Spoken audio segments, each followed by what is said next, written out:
बचपन में I also have had a lot of ideals in my teachers कि मेरे लिए टीचर्स सब कुछ थे, एंड मैंने अपनी पढ़ाई भी उसके हिसाब से चुनी, जहाँ मुझे टीचर पसंद था मैंने वो करी। फिर एक एज कोई अंकल से बहुत प्रभावित होना, फिर कोई एक एज आई जब उनको बहुत क्लोजली जानने लगी और थोड़ा समझ आई, मेरे को लगा कि ये तो बहुत विचार, मतलब बहुत बुरा लगा मुझे उन पे कि ये तो बहुत ही मतलब इनसे कुछ सीखने वाली बात ही नहीं है। बस वही बात आ गई ना। अब मैं उस स्टेज पे हूँ कि मेरी लाइफ में कोई इंस्पिरेशन नहीं है, बस तो कोई नहीं। ये बहुत बड़ा लॉस है, आपके लिए लॉस नहीं है, इसलिए मैंने बार बार इस बात को शिविर में बोला।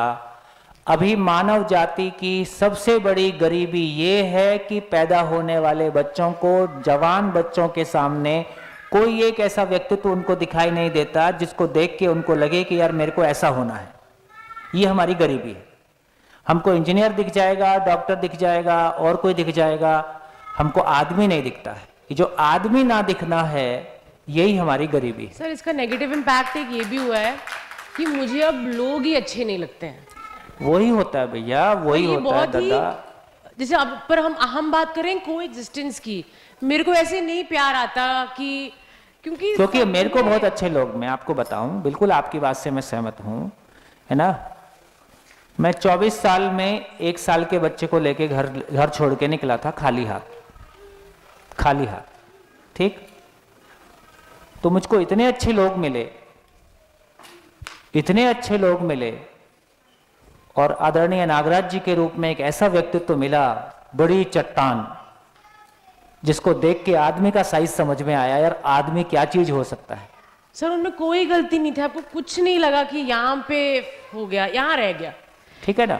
यूजली कोई सक्सेसफुल इंसान अगर एग्जाम्पल है कहीं ना कहीं तो मतलब मान लिया ना, तो आप हो जाओ ना, कौन रोका किसने। सर मैं भी क्या पता ना हो पाऊं, क्या पता, क्यों नहीं हो पॉसिबिलिटी ही नहीं क्यों है। आप में तो बहुत संभावना हमको दिख रही है।